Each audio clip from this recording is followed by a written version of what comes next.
오늘 하나님 말씀은 베드로 후서 1장 5절에서부터 7절까지의 말씀, 우리 다 같이 일어나셔서 우리 두 번 우리 합독하겠습니다. 그러므로 너희가 더욱 힘써 너희 믿음의 덕의 지식을, 지식의 절제를, 절제의 인내를, 인내의 경건을, 경건의 형제 우애를, 형제 우애의 사랑을 더하라. 한 번 더.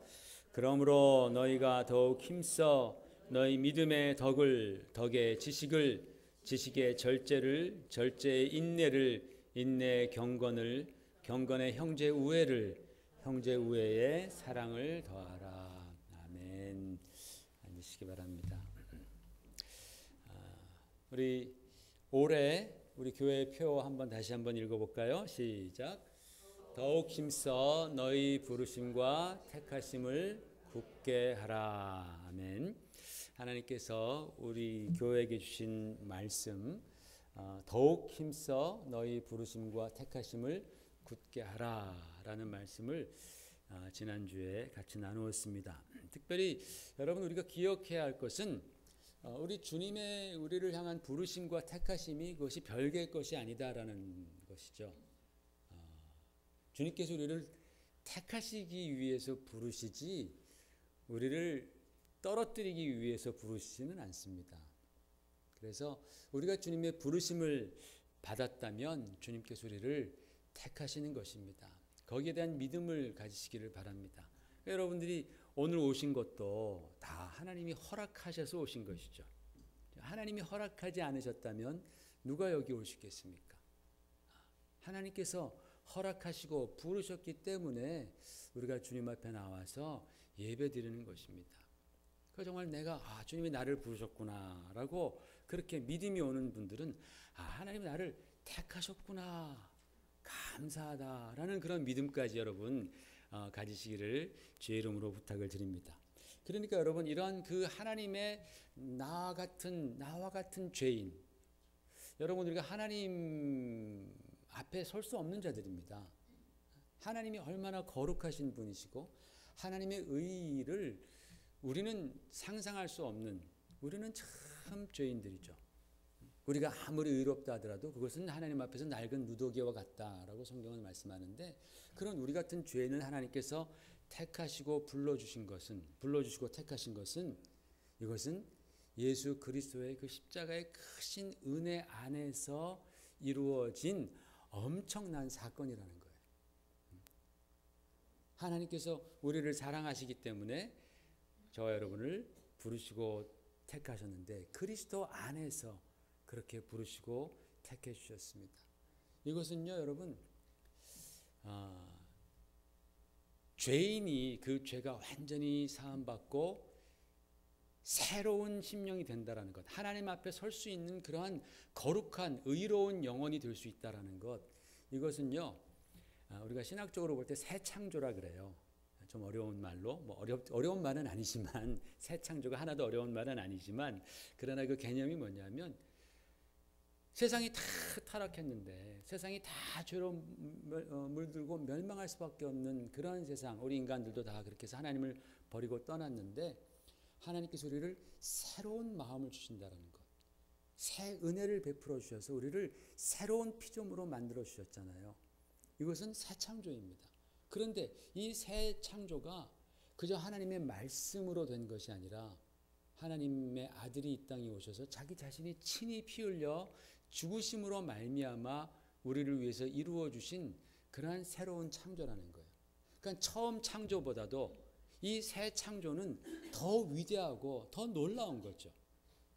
왜냐하면 처음 창조는 하나님께서 말씀으로 빛이 있으라, 또는 땅을 만드시고 다 말씀을 하셨지만, 우리를 하나님의 자녀로 만들어 주시는 것은 말씀이 죽으셔야 되는, 피 흘리셔야 되는 그러한 정말 그 하나님의 고통을, 고난을 통하여서 우리로 하여금 하나님의 자녀가 되는 새로워지는 은혜를 주셨으니, 이 새 창조는 처음 창조보다 훨씬 더 값진 것이죠. 그렇기 때문에 새 창조로 말미암아 창조된 이 모든 우주와 세상들은 다 시간이 되면 떠나갑니다. 영원하지 않습니다. 그러나 하나님의 은혜로 말미암아 새롭게 하나님의 자녀가 된 새 창조함을 받은 우리들은 영원할 것입니다. 할렐루야. 그래서 저와 여러분이 하나님의 은혜 가운데에서 예배를 드리는 하나님의 자녀가 되었다라는 사실은 이것은 실로 엄청난 일이라는 거예요. 믿으십니까, 여러분? 하나님이 나 같은 자를 불러주시고 나 같은 자를 하나님이 택해 주시고 하나님의 자녀로 삼아 주셨다라는 사실은 이것은 세상의 그 어떤 것과도 견줄 수 없는 귀하고 정말 예수님의 그 보혈, 예수님의 그 죽음으로 말미암아 이루어진 이것은 엄청난 사건이라는 것이죠. 그래서 우리가 주님 앞에 나올 때마다 감사하는 거예요. 나 같은 죄인 살려주신 주님 감사합니다. 바로 사도 베드로는 바로 이 사실을 너희가 힘써 지키라라고 말씀하는 거예요. 너희가 더욱 힘써서 이것을 지키라. 성경 히브리서에 보면은 히브리서 2장 1절에 이런 말씀이 있습니다. 그러므로 우리는 들은 것에 더욱 유념함으로 우리가 흘러 떠내려가지 않도록 함이 마땅하니라 그랬어요. 우리가 들은 것에 더욱 유념하라라고 번역되어 있는데 영어로 보니까 we must pay the most careful attention to what we have heard라고 되어 있어요. 너희가 정말 가장 the most careful attention 하라는 거예요. 가장 너희가 아주 주의 깊게 너희가 들은 바를 잘 듣고 유념해서 너희가 떠내려가지 않도록 so that we do not drift away. 너희가 떠내려가지 않도록 주의하라. 그런 말씀을 합니다. 배가 항구에 도착하면 바닷속으로 큰 닻을 내리죠. 그리고 밖으로는 굉장히 굵은 밧줄을 이제 구두에 던져서 거기에 튀어나와 있는 그런 아주 그 무슨 기둥 같은 거에다가 막 칭칭 동여맵니다. 그렇게 굳게 메어놔야지 간밤에 바람이 불거나 큰 파도가 몰아쳐도 배가 떠내려가지 않습니다. 또는 어떤 지점을 향해서 나아가는 그 배들도 그 엔진이 계속 돌아가야 되죠. 그죠? 그리고 그 키를 굳게 붙잡고 있어야지 안 그러면 배가 표류하기 시작합니다. 일전에 알바렌가라는 엘살바도르 출신 어부가 상어를 잡으러 좀 날씨가 좀 안 좋았는데 상어를 잡으러 나갔다가 이 거센 바람을 이제 만난 거예요. 막 파도가 막 거세게 치는 거예요. 그 파도를 거스르고 하다가 엔진이 고장이 나버립니다. 그래서 이제 표류하게 됐습니다. 배가 떠내려간 거예요. 구조대들이 한 점 찾았는데 못 찾았습니다. 아, 죽었구나 생각을 했어요. 근데 이 사람이 무려 얼마 만에 구조가 됐냐면은 13개월 만에 구조가 되었습니다. 13개월. 그리고 얼마나 먼 곳으로 표류했냐면 자기가 떠난 항구에서부터 11,000km. 11,000km면 우리 한국 왔다 갔다 한 거리죠. 그죠? 그런 그 엄청난 거리를 표류해 가지고 어떻게 정말 극적으로 이제 구조가 되었습니다. 13개월 동안 어떻게 살았냐 그랬더니 뭐 어떻게 살아요? 생선 잡아먹고 그다음에 새 잡아먹고 또 심지어는 거북이도 잡아먹고 또 빗물 받아 마시고 자기 소변 마시고 거북이 피 마시고 이러면서 살았다라는 거예요. 여러분 표류하면 한마디로 좀 죄송한 말씀입니다만은 개고생하는 겁니다. 표류하면 개고생입니다. 정말 고생하는 거예요. 이 사람 정말 극적으로 그러나 구원받았습니다. 13개월 만에. 여러분 우리도 믿음에서 떠내려가지 마시기를 바랍니다.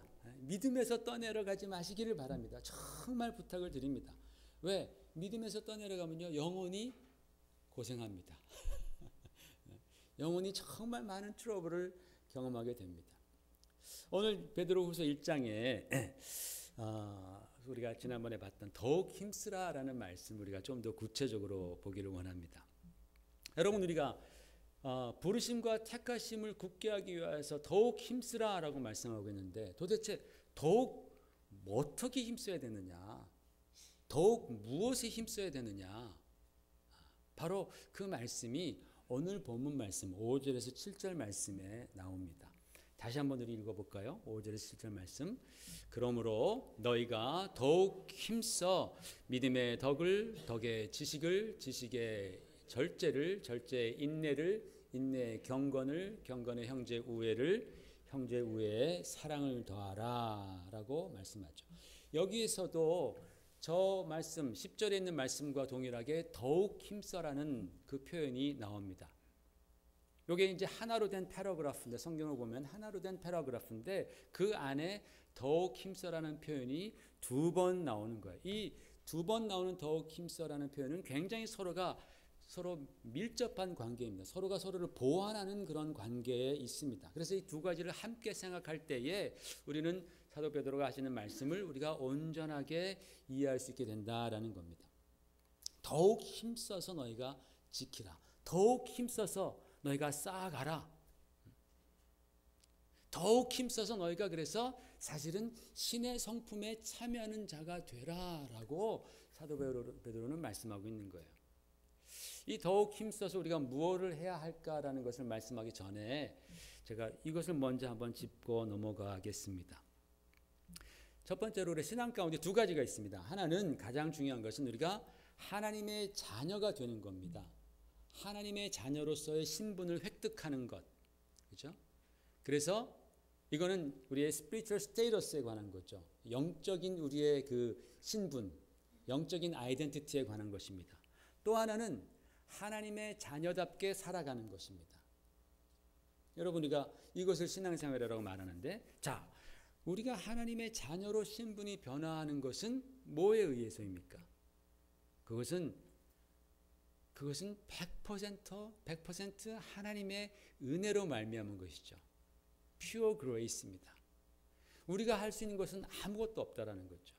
그래서 이것을 하나님의 선물이라고 말씀하고 있죠. 하나님께서 예수 그리스도를 통하여서 우리를 구원해 주시는 데에는 우리의 그 어떠한 노력이나 우리의 그 어떠한 행위도 필요가 없는 것이, 그걸로는 되지 않습니다. 절대로 안 됩니다. 우리가 하나님의 자녀가 되는 것은 오직 하나님의 그 은혜로 말미암아서 우리는 하나님의 자녀가 되는 거예요. 반면에 우리가 하나님의 자녀가 되어서 이제 하나님의 자녀답게 살아가는 것, 크리스천 라이프를 우리가 살아가는 것은 하나님의 사랑과 능력과 성령의 인도하심 가운데에서 우리 각자가 힘써야 하는 겁니다. 많은 노력이 필요합니다. 그래서 하나님의 말씀을 듣기 위한 노력, 하나님 앞에 나와 기도하기 위한 노력이 필요하고, 특별히 우리가 정말 그 죄와 싸우는 노력이 필요한 거예요. 여러분, 우리가 정말 죄와 싸워서 이기기 위해서는 엄청난 노력들이 필요합니다. 물론 하나님의 도우심이 필요하지만 우리 각자 크리스찬으로서의 그 정체성을 가지고 하나님의 말씀, 받은 바 말씀에 의지해서 그 죄와 싸우며 주님께 순종하는 노력이 필요합니다. 그런데 어떤 때는 가만히 보면 이 두 가지를 전혀 반대로 생각하는 그런 경우가 있습니다. 내가 하나님의 자녀가 되는 것은 내 힘으로, 내 어떤 그 행위로 말미암아. 그래서 성도님, 하나님의 자녀가 되는 것은 하나님의 은혜, 예수님의 은혜를 믿기만 하면 되는 거예요. 그래도 알지만 그래도 나 같은 죄인을 어떻게? 아니, 당신이 죄인이니까 하나님께서 은혜 베푸신 거예요. 예수님만 바라보시고 믿으시면 하나님의 자녀가 되어 같이 기도합시다. 그래도 그거는 좀 아닌 것 같다고. 뭔가 내가 좀 담배 끊은 다음에 내가 하나님의 담배 끊고 내가 뭐 좀 잘한 다음에 내가 하겠다고. 아니요, 당신이 아무리 담배를 끊어도 그걸로 되는 게 아니라니까. 내가 이제 좀 죄를 좀 덜 지은 다음에, 물론 우리가 죄를 덜 짓는 것은 하나님이 원하시는 것이지만, 그렇다 할지라도 내가 죄를 덜 짓는 것으로 내가 이미 지은 죄악들이 용서받아지는 것은 아니다라는 거죠. 근데 사람들은 자꾸 거기에 내가 하나님의 자녀가 되는 것을 자꾸 내 노력으로 하려고 그러고, 반대로 하나님의 자녀답게 살아가는 그 크리스찬으로서 하나님의 자녀답게 살아가는 것은 하나님의 은혜와 하나님의 능력만 가지고 하겠다. 자기는 노력도 하나도 안 합니다. 기도도 안 합니다. 말씀도 읽지 않습니다. 말씀에 순종하지도 않습니다. 하나도 그런 노력은 하지 않으면서 죄와 싸우지도 않습니다. 그냥 죄 짓는 거 다 남들처럼 다 죄 지면서도 교회에 나오기 때문에 언젠가 시간이 지나면 그냥 하나님의 은혜로 말미암아 나도 그 크리스찬이 될 줄로 또는 된 줄로 믿습니다. 주여 믿습니다. 저는 노력 하나도 안 하지만 저는 그 크리스찬이 은혜로 될 줄 믿습니다. 근데 이 믿음은요, 주님이 말씀하시는 산을 옮기는 믿음보다 더 큰 믿음이야. 이거는 불가능해. 이런 건 안 돼요. 아무리 믿습니다 해도요, 주님께서 산은 옮겨주실지라도 내가 정말 노력하지 않는데 내가 그 크리스찬이 될 수는 없습니다. 하나님의 자녀는 될 수 있겠죠. 그러나 정말 하나님께 언제나 근심 걱정만 끼쳐드리는 그런 자녀, 평생 그럴 수밖에 없다라는 겁니다. 이거 반대로 생각하는 경우가 굉장히 많습니다. 여러분, 성경은요, 너희가 더욱 힘쓰라 그랬어요. Make every effort라는 그런 영어 표현에 그렇게 나와 있더라고요. 정말 너희가 정말 그 노력 하나하나를 정말 다 해라. 그러면서 오늘 읽었던 5절에서 7절 말씀에 있는 그 8가지 그리스도인으로서 가져야 할 그 8가지 성품을 너희가 갖추어 가라라고 말합니다. 성경이 기도하면서도 해라, 예수 이름으로 기도하면 될 것이다, 이게 아니에요. Make every effort. 너희가 힘써. 그러므로 너희가 힘써 믿음의 덕의 지식의 절제를 절제, 인내를 인내에, 경건을 경건에, 형제 우애를, 그리고 거기에 사랑을 더하라라고. 너희가 힘써 너희 부르심과 택하심을 굳게 하라. 우리 보고 힘쓰라는 거예요. 여러분 보고 힘쓰라는 것입니다. 그래서 성도 여러분, 저는 올해 정말 이 말씀, 정말 내가 정말 힘써서, 더욱 힘써서 이러한 그 신의 성품에 참여할 수 있는 그 8가지의 성품들을 우리가 쌓아가는 것을, 그러므로 말미암아 우리가 하나님께서 우리에게 주신 그 부르심과 그 놀라운 택하심을 굳게 하는 것을 저 여러분의 올 한 해의 신앙의 목표로 삼았으면 좋겠습니다. 정말 우리가 멋진 크리스찬이 될 수 있는 그런 기회라고 생각을 합니다. 여러분, 제가 그동안에 하나님의 자녀가 되게 하는 그 오직 믿음, 그 faith alone, sola fide라는 그 말씀에 대해서 작년에도 여러 번 말씀해서 이미 여러분의 마음속에 그것이 다 정말 굳게 새겨진 줄로 믿습니다. 이제는 우리가 그 믿음을 살아내야 한다라는 거예요. 우리의 삶 가운데 정말 그 믿음을 살아내야 합니다. 겨울이 지나가고 봄이 오면은 그 굳었던 땅, 그것을 막 뚫고 올라오는 그 씨앗들이 있지 않습니까? 그 씨앗들이 가만히 있지 않고 살아있는 씨앗이라면 어떻게 해서든지 그 공간을 뚫고서 햇빛을 찾아서, 온기를 찾아서 막 뚫고 올라와서 마침내 싹을 내고 꽃이 피고 열매를 맺는 것처럼 우리 마음속에, 우리의 머릿속에 들어와 있는 이 믿음의 씨앗들이, 이것이 우리의 삶을 막 뚫고 나와서 우리의 삶 가운데 그런 정말 그 믿음의 능력들이 표현되어지는 그러한 멋진 크리스찬이 되시기를 주의 이름으로 축원을 드립니다.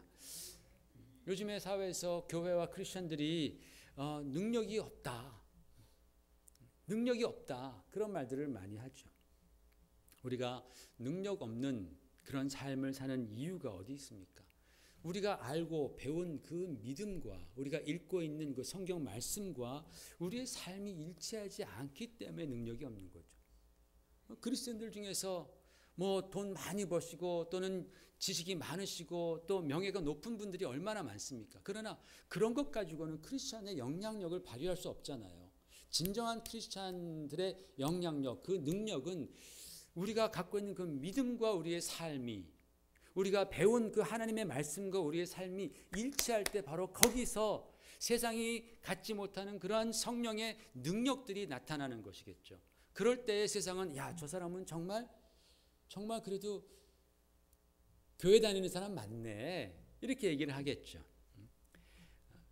여론조사를 해보니까는 교회 다니는 사람이나 다니지 않는 사람이나 뭐 가치관이나 인생의 목표가 다 같다라는 것 아닙니까? 다 비슷하다라는 거. 요새는 젊은 사람들이나 뭐 다 그냥 세상적인 가치관으로 다 도배가 되어서 뭐 예수 믿으나 안 믿으나 그냥 다 그냥 똑같다라는 거예요. 별로 다를 바가 없다라는 거예요.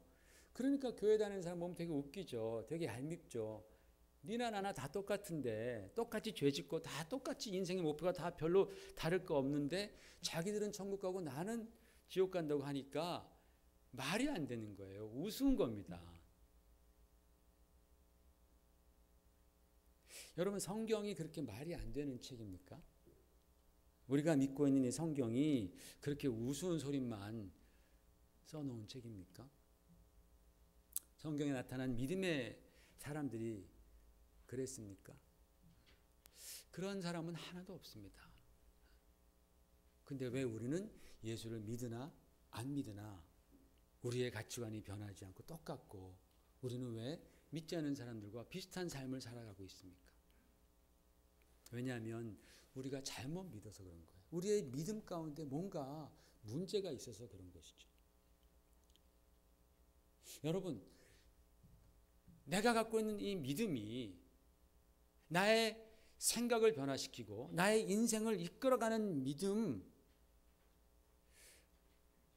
이게 바로 참 믿음이죠. 성경이 말하는 그것이 바로 참 믿음이죠. 그런데 내가 아무리 믿는다 할지라도 나의 생각이 변화하지 않냐고, 나의 가치관이 변화하지 않냐고, 나의 인생이 변화하지 않는다면, 내가 갖고 있는 그 믿음이 나의 인생을 끌고 가지 않는다면 성경은 그런 믿음을 보고 죽은 믿음이라고 말하죠.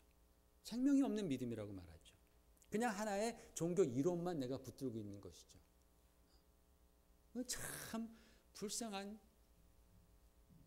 사람이라고 성경은 말씀합니다. 그러니까 여러분, 우리가 이 정말 더욱 힘써서 우리가 하나님께서 주신 이 귀한 은혜, 부르심과 택하심을 더욱 굳건하게 하는 은혜, 이것을 우리가 정말 꼭 흔들리지 않는 믿음으로 여러분 붙드시기를 주의 이름으로 축원을 드립니다. 그래서 오늘 성경이 말씀한 이 5절에서 7절에 8가지 이제 성품이 있습니다. 8가지 요소가 있는데 정말 그 참 그리스도인으로 만드는 8가지 요소 중에서 가장 베이스가 믿음입니다. 제가 오늘부터 이 8가지를 믿음과 덕과 지식과 뭐 절제, 경건, 인내, 사랑, 형제 사랑, 우애, 이런 것들을 제가 이제 한 2, 3주 동안 같이 좀 말씀을 나누려고 합니다. 더욱 힘써서 신의 성품에 참여하는 우리가 되어야 되겠는데, 그 중에 가장 첫 번째는 바로 믿음이죠. 또 믿음 얘기를 합니다. 아주 지겹도록 성경은 믿음에 대해서 말씀하는 것 같아요. 그죠? 진짜 성경은 아주 지겹도록. 근데 여러분, 이 믿음이 말이죠, 진짜 쉬운 것 같은데, 믿기만 하면 되는 것 같은데, 그런데 이게 어렵다라는 거죠. 그래서 구약 내내도 하나님께서 믿음에 대해서 말씀하시는 거예요. 이스라엘 백성들이 믿음의 백성들 아닙니까? 그런데 하나님께서 니네들 지금 잘못 믿고 있다. 너희가 지금 믿는다고 하지만 영 다른 길로 가고 있다. 계속 그거 말씀하시잖아요. 선지자 보내서 계속 이스라엘 백성들 돌아오라. 제발 좀 믿음으로 돌아오라라고 말씀하잖아요. 예수님도 이 땅에 오셔서 바리새인들에게, 바리새인들은 나만 하면 잘 믿는 사람이지, 나보다 더 잘 믿는 사람이 있으면 나와 보라 그래 라고 그 당시에 말했던 사람들이고, 자타가 인정하던 정말 믿음의 사람들이 바리새인이었지만 우리 주님께서 오셔서 그들에게 뭐라고 말합니까? 화 있을진저라고 말하지 않습니까? 너희들 사람들 구해놓고서 지옥 자식 다 되게 만든다고. 너희들이 지금 잘 믿는 것 같지만 너희는 다 외식하는 거고 다 가식이고 하나님이 너희들의 믿음 받지 않으셨다라고 말하잖아요. 그러니까 믿음이라는 것이 참 쉬운 것 같지만 굉장히 어려운 거예요. 여러분 잘 생각하십시오. 내가 지금 믿는 믿음을 내가 평생 믿는다고 믿고 하나님 앞에 섰는데 주님께서 내가 너를 모르겠노라, 불법을 행한 자들아 라고 말씀하시면 어떻게 하시겠어요? 그죠? 그러니까 믿음이 그냥 믿으면 되지 뭐, 그렇게 생각하면 너무나 쉬워요. 그러나 정말 잘 믿고 진정한 믿음이 되기 위해서는 이게 결코 쉬운 일은 아니다 라는 생각을 해보는 거예요. 왜? 주님께서도 그 당시에 그 믿음의 그 대가들을 주님께서 책망하셨으니까. 믿음이 그만큼 중요한 것입니다. 모든 것의 출발점은 다 믿음이죠. 여러분, 높은 빌딩을 지을 때 가장 중요한 것이 파운데이션, 기초 공사 아닙니까?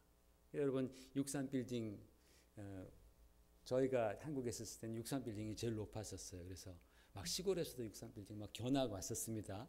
시골 섬에서도 와가지고 할아버지 할머니들 와가지고 63 어우 저게 뭐요 하면서 어휴 끝이 안 보이네 하면서 이제 엘리베이터도 막 왔다 갔다 하면서 막 어지럽다고 막 그러시고, 그 63 빌딩이 높이가 250m입니다. 249m인데 그 보이는 게 249m고 그 안에 들어가 있는 안 보이는 곳에 50m로 밑으로 내려가요. 물론 지하도 있지만. 그래서 그 50m 그 지하 그 기초 공사를 하는 데 있어서 이 63 빌딩 총 공사 기간이 5년 5개월 걸렸는데 이 기초 공사하는데 2년 3개월이 걸렸답니다. 그러니까 기초 공사가 얼마나 중요합니까? 모든 건축물이 다 그렇죠. 요즘에는 이제 그렇게 많이 깊이 파 내려가지 않아도 될 만큼 이제 그 기술들이 많이 발달했어요. 이번에 그 롯데 우리나라 123층짜리 작년인가 지어졌잖아요. 한 550m 되는데 생각보다 그렇게 많이 깊이 내려가지는 않지만 요새는 콘크리트가 너무나 이제는 아주 그 최첨단 콘크리트들. 그래서 그 보니까는 제 손톱 요 1cm 1cm만한 손톱 그만큼의 콘크리트로 이제 0.5톤을 이렇게 홀드한 서스테인한다고 지탱한 그런 굉장한 하여튼 그 힘이 있는 그런 콘크리트를 얼마나 많이 거기다 쏟아붓는지, 우리 아는 레미콘 트럭으로 한 5,300대분을 이렇게 부었다 그러더라고요. 그러니까 뭐 굉장히 그 기초공사에 심혈을 기울입니다. 왜 그렇습니까? 쓰러지지 말라고, 흔들리지 말라고, 무너지지 말라고. 기초공사가 튼튼할 때에 비바람이 와서 부딪히고 때로는 막 지진이 막 일어나도 지탱하는 것이죠. 예전에 여러분 들으셨겠지만 와우 아파트, 한국의 와우 아파트라고 70년대 정부에서 서민들을 위해서 5층짜리 아파트를 많이 지어줬습니다. 그 중에 이제 와우 아파트라는 그쪽 지역에 와우산에다가 이렇게 지어져서 와우 아파트. WOW 와우. 그런데 이제 짓고 나서 그 다음 봄이 됐는데 이제 해빙기가 되고 땅이 녹으니까 이게 지탱하지 못하고 그냥 와르르 다 무너졌어요. 그래서 사람들이 많이 죽었습니다. 나중에 조사를 해보니까 그 아래 그 파운데이션처럼 그 아파트 건물을 받치고 있던 그 이제 기둥들이 있는데 그 기둥을 조사해 보니까 철근이 5가닥밖에 안 들어갔다라는 거예요. 원래 설계사는 70가닥을 넣으라 그랬는데 그러니까 기초공사를 부실하게 한 겁니다. 여기서 빼먹고 저기서 부정해서 다 빼먹고 해서 겨우 5가닥만 넣어가지고 그러니까 지탱을 못하고 다 넘어진 것이죠. 그러니까 여러분, 기초공사가 제대로 안 되면요 그 대가는 참혹한 거예요. 그 대가는 두려운 것입니다. 그러니까 기초가 튼튼할 때에 어려움을 만나도 무너지지 않습니다. 우리 예수님께서도 산상수훈을 다 마치시고 이제 마지막 결론적으로 무슨 말씀하십니까? 반석 위에 지은 집과 모래 위에 지은 집을 주님께서 비유로 말씀해 주시죠. 무슨 말씀입니까? 너희가 신앙생활할 때 그 믿음의 반석 위에 집을 지으라는 거예요. 믿음의 반석. 오직 예수 그리스도 되시는 바로 그분을 믿는 믿음의 반석 위에 너희가 집을 지을 때에 정말 창수가 나고 뭐 비바람이 몰아쳐도 넘어지지 않는 것이지, 그렇지 않고 그냥 어설프게 집을 지으면 문제 생기면 다 무너진다라는 거예요. 기초를 튼튼히 하라. 믿음의 반석을 너희가 반드시 세우고 그 위에 너희의 신앙을 건축해 나아가라, 쌓아 올라가라 라고 주님 우리에게 말씀해 주시는 거죠. 그래서 여러분, 신앙 가운데 성숙한 사람들을 한번 생각해 보십시오. 그들의 삶 가운데 과연 문제가 없나? 그들의 삶 가운데 과연 어려움이 없었나? 아픔이 없었나? 고난이 없었나? 여러분 생각해 보십시오. 아닙니다. 다 있습니다. 사람 사는 거 다 똑같습니다. 믿음이 좋다고 해서 추위가 피해가는 것 아니지 않습니까? 믿음이 좋다고 해서 경제적인 문제가 없는 것도 아니고, 믿음이 좋다고 해서 인간적인 그런 또 어려움이 닥치지 않는 것도 아니고, 자녀 문제 무슨 문제 다 있습니다. 사람 사는 거 다 거기서 거기입니다.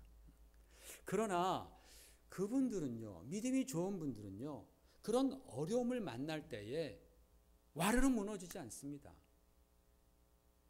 절대로 포기하지 않습니다. 쓰러지지 않습니다. 오히려 그런 어려운 과정을 통해서 그때 함께 하시는 하나님, 그때 피할 길을 주시는 예수 그리스도를 바라보면서 더 기도하면서 좋으신 하나님의 능력을 경험하는 거예요. 그러면서 그런 그 어려운 과정을 통해서 더 멋진 크리스찬이 되어버리잖아요. 그죠? 그런 일이 일어나도 툭툭 털고 일어나는 아주 정말 참 부러운 그런 성도들이 되잖아요. 어떻게 저분은 저런 고난 가운데 저렇게 찬송할 수 있어? 어떻게 저렇게 마음이 평안해 보이지? 어떻게 그렇게 되겠습니까? 그런 분들이 바로 그분들의 믿음의 기초가 든든하기 때문이라고 믿습니다. 믿음의 기초가 정말 견고하기 때문에 그런 어려움들을 만날 때 무너지지 않는 거예요. 오늘 말씀 보면요, 우리가 쌓아가야 할 그러한 그 성품 중에서 뭐 인내도 있고 경건도 있고 형제 우애도 있고 절제도 있고 사랑도 있고 많지 않습니까? 예를 들어서 우리가 정말 경건해 보려고 우리가 예를 들어서 이제 한 해가 바뀌면서 주님, 내가 올해는 더욱더 경건하겠습니다. 경건에 힘쓰겠습니다.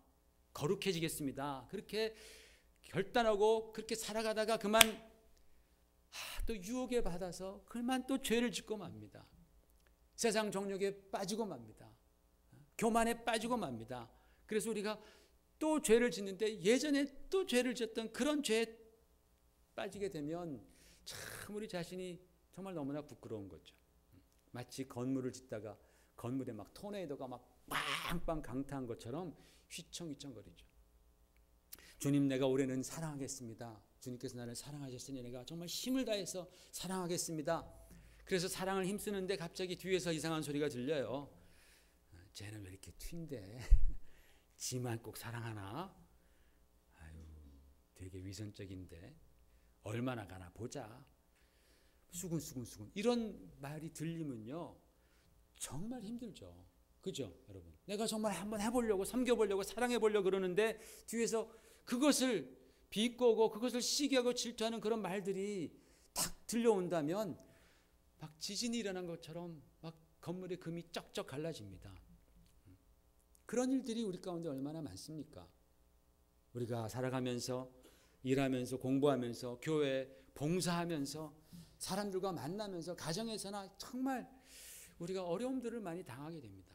그러나 바로 그때에 하나님에 대한 믿음이 견고한 사람들, 믿음의 반석, 믿음의 기초공사가 잘 되어 있는 분들은 무너지지 않는 거예요. 무너지지 않습니다. 때로는 내가 회개해야 한다면 내가 회개하면서 다시 추스리는 거예요. 또는 말씀을 읽고 기도하면서, 또는 예배를 통해서, 찬양을 통해서 그 주님의 십자가의 은혜 앞에서 우리가 자신이 다시 회복하는 거예요. 새 힘을 얻는 거예요. 성령 안에서 내가 새 힘을 얻고 내가 주님 앞에 기도한 것 내가 결단하며 나아가는 거예요. 그게 믿음의 사람은 그렇다라는 거예요. 우리 주님께서는 참 믿음의 사람이 쓰러지는 것을 절대로 허락하지 아니하십니다. 우리 주님은 정말 그 믿음의 사람들을 붙들어 주신다라는 거예요. 그런데 반대로 믿음의 기초공사가 제대로 되어 있지 않는 분들은 맨날 시험을 많이 당합니다. 학교에서도 시험 본 게 너무 지겨운데 평생 시험을 많이 당합니다. 그래서 예수님 좀 잘 믿으라 그러면 왜 그런 부담을 주냐 그러고, 그렇죠? 또 관계 가운데 금방 또 상처받고, 나 안 할래, 나 기브 없다, 안 할래. 여러분, 우리의 믿음은요, 우리 예수님께서 당신이 피 흘려서 우리에게 획득해 주신 믿음인 거예요. 아멘. 이 믿음이 그냥 내가 해서 생겨난 것이 아니고, 이 믿음을 주님께서 십자가에서 피 흘리시사 그 믿음을 우리에게 주신 거란 말이에요. 선물로 주셨어요. 그렇기 때문에 참 믿음의 그리스도인들은 작은 일들로 인하여 무너지지 않습니다. 여러분, 우리가 지금 이런저런 일로 자꾸 무너지면요, 정말 시대가 어려워지면 어떻게 하시려고 그럽니까? 시대가 어려워질 때가 옵니다. 이미 준비되고 있습니다. 믿음 생활하는 데에 점점 시대가 어려워지는 바로 그때가 점점 다가오고 있습니다. 내가 하나님의 말씀대로 살고 하나님의 말씀을 선포하고 그렇게 살려고 그럴 때, 이것이 정말 어려워지는 시대가 정말 왔을 때에 그때 어떻게 하시려고 그럽니까? 그때 그냥 다 포기하고 다 집어치시겠습니까? 아니죠. 그렇지 않습니까? 그러면 안 되죠. 여러분, 성경을 보십시오. 믿음이 얼마나 위대한지를 보십시오. 여러분, 다윗이 골리앗을 뭘로 때려잡았습니까? 물맷돌입니까? 아닙니다. 믿음으로 때려잡은 거죠. 믿음으로. 그렇죠? 물맷돌이 그때 흔했죠. 시냇가의 조약돌이 흔해 빠졌죠. 아무나 집을 수 있는 것이었지만, 그러나 누가 그것을 집었느냐, 거기에 차이점이 있는 건 아니겠어요? 다윗이 골리앗을 믿음으로 쓰러뜨린 것이겠죠. 모세 참 평범한 사람이었죠. 자기 40년 동안 다 까먹었습니다. 광야 40년 동안. 그 사람이 어떻게 그 두려운 애굽의 바로왕 앞에 맞서서 당당하게 승리했겠습니까? 믿음으로 말미암은 것이죠. 하나님을 믿는 믿음으로. 예수님의 제자들이, 그렇게 겁쟁이 예수님의 제자들이 그러한 핍박 속에서 교회를 세울 수 있었고, 그 교회를 부흥시킬 수 있었던 그 이유는 그들이 잘나서가 아니고, 그들이 정말 주님을 바라고 믿었기 때문에, 그 믿음으로 말미암아 그들은 그 위대한 일을 하였고, 그 일로 말미암아서 2000년이 지난 지금까지도 교회가 세워져 있지 않습니까? 막 사람들이 죽인다고 위협하고 그랬을 때도 눈 하나 꿈쩍하지 않지 않습니까? 사도행전을 보십시오. 그 두려워하던 베드로가 위협을 받았을 때에, 우리가 하나님의 말씀을 듣는 것이 합당하냐, 아니면 사람의 말을 듣는 것이 합당하냐 라고 그가 선언하면서, 하나님 때문에 그가 주님 때문에 핍박받는 것을 오히려 기뻐하며 나왔다 그랬어요. 막 맞으면서도 막 기뻐하니까 얻어 터져가지고 피 절절 흘리면서도 기뻐하면서 나오는 거예요. 죽일 테면 죽여봐라. 나는 주님 따라갈란다. 하나님께서 다 카운트하신다. 그러니까 칼 든 사람이 더 무서운 거예요. 그럴 때는. 정말 칼 들고 나도 죽여 할 때 죽여봐. 그러면 칼 든 사람이 무서운 거예요. 그죠? 그렇잖아요. 어렸을 때 많이 그랬죠. 그죠? 커터 가지고 너 죽인다 그러면 죽여 그러면 못하고 그냥. 남자들은 좀 그렇습니다. 그런 좀 짓궂은 그런 장난들을 하시죠. 칼 든 사람이 더 두려운 거예요. 사랑하는 성도 여러분, 정말 진정한 믿음, 견고한 믿음, 흔들리지 않는 믿음을 가지시기를 주의 이름으로 축원을 드립니다. 왜 중요하냐? 여러분, 흔들리는 믿음, 가짜 믿음 위에는 아무것도 못 세우는 거예요. 세우는 척만 하지만 계속해서 머리 위에 세운 집은 계속 넘어지는 거예요. 문제만 생기면, 창수가 나고 비바람만 몰아치면 뭔가 된 것 같다가 또 넘어지고 또 폭삭 들어가고. 지금 믿음 위에 덕을 쌓아야 되는데, 덕 위에 지식을 쌓고, 지식 위에 그 인내를 쌓고, 절제를 쌓고, 또 인내를 쌓고, 경건을 쌓고, 형제 위에 사랑까지 우리가 쌓아가야 되는데, 이게 믿음이 흔들리는 거라. 믿음이 흔들리니까 쌓아가지를 못하는 거예요. 정말 멋진 크리스찬이 되지를 못하는 거예요. 언제나 그저 나 하나 구원받는 거, 그거 하나 가지고서 평생을 씨름하는 그러한 성도들이 있어요. 나 구원받았나? 좀 은혜가 되면은 내가 구원받았습니다. 그러다가 또 내가 구원받았나? 주여 저를 구원하여 주시옵소서. 구원하여 주시옵소서. 구원받았는데 믿음으로 이제는 더 이상 그 구원에서는 맴돌지 말았으면 좋겠는데, 그거 하나 지금 못 믿어가지고 구원받았나? 이런 분들은요, 시험도 굉장히 많이 들어요. 그리고 교회에서 밥도 많이 먹어요. 아주 굉장히. 농담이고요. 정말 구원, 내 영혼 구원, 거기에 평생 맴도는, 참 안타까워요. 정말 그런 거 보면 안타까워요. 아, 왜 저분들은 정말 주님의 말씀을 믿지 못할까? 성경은 분명히 말씀하고 있는데 왜 그걸 믿지 못할까? 그리고 왜 평생 저렇게 자기 구원에서만 이렇게 빙빙 돌까?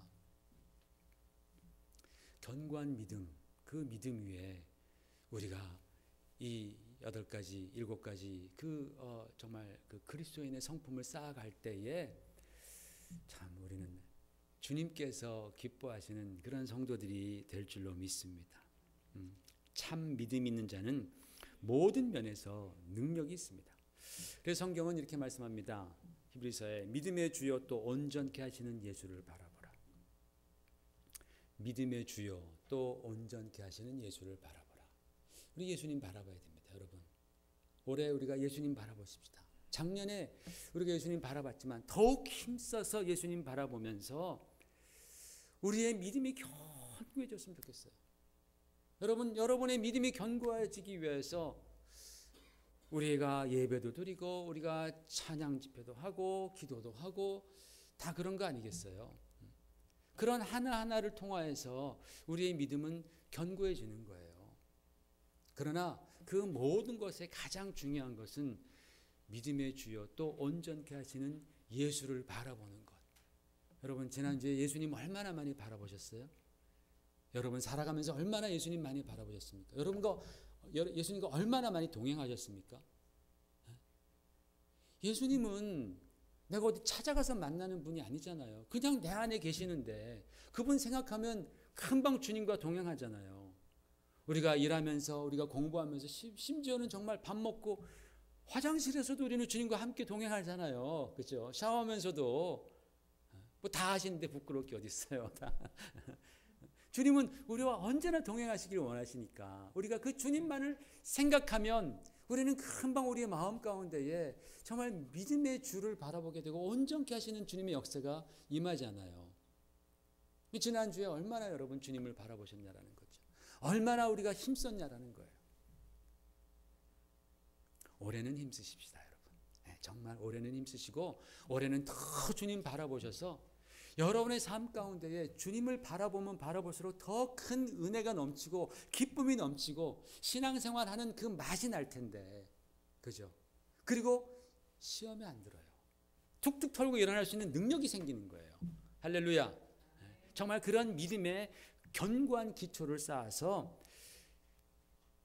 사람들이 볼 때, 야, 저분은 진짜 멋진 크리스찬이구나. 진짜 하나님 믿는, 진짜 예수 믿는 사람이구나. 라는 그러한 그리스도의 향기를 풍길 수 있도록 그 믿음 위에 이제 앞으로 우리가 다음 주부터 또 말씀드릴 것들을 쌓아가자고요. 아멘. 그래서 올해는 하나님께서 우리와 우리 가정들을 또 교회를 축복하시는 그런 역사가 일어나는 해가 되기를 주의 이름으로 축원을 드립니다. 같이 기도하십시다. 하나님 아버지 감사합니다. 주님의 말씀이 하나님께서 우리를 부르셨고 택하셨다라고 말씀했습니다. 아버지 우리가 이 말씀에 믿음으로 아멘하게 하여 주시옵소서. 아버지 믿음으로 하나님의 자녀가 된 사랑하는 성도들 이제 더욱 힘써 그리스도인다운 하나님 기뻐하시는 하나님의 뜻을 이루어가는 그리고 주님의 향기를 풍기는 그리스도인 될 수 있도록 하나님 아버지 우리가 이제 그동안 배웠던 것들이 우리의 삶 가운데에 정말 뚫고 나와서 열매를 맺는 그런 귀한 은혜를 허락해 주시옵소서. 아버지 하나님 올해가 우리 개개인들에게 또 가정과 교회에게 참으로 우리의 믿음이 되시고 또 우리를 온전케 하시는 주 예수 그리스도를 바라봄으로 말미암아 우리 가운데 정말 믿음의 기쁨 주님과 동행하는 기쁨을 매 순간순간 누리는 그러한 복된 성도의 삶이 되도록 하나님 축복해 주시옵소서. 예수님 이름 받들어 감사드리며 기도 올려옵나이다. 아멘. 찬송가 347장 허락하신 새 땅에 우리 찬양 힘차게 하시면서 예배 우리 준비하신 헌금 하시겠습니다.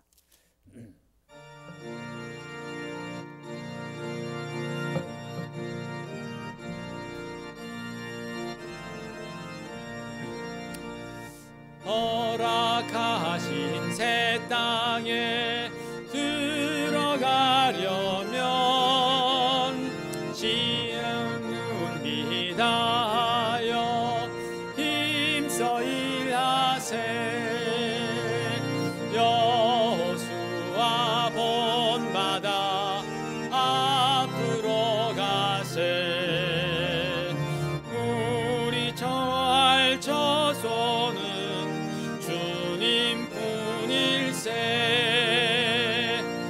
시험 환난 당해도 심 말고 서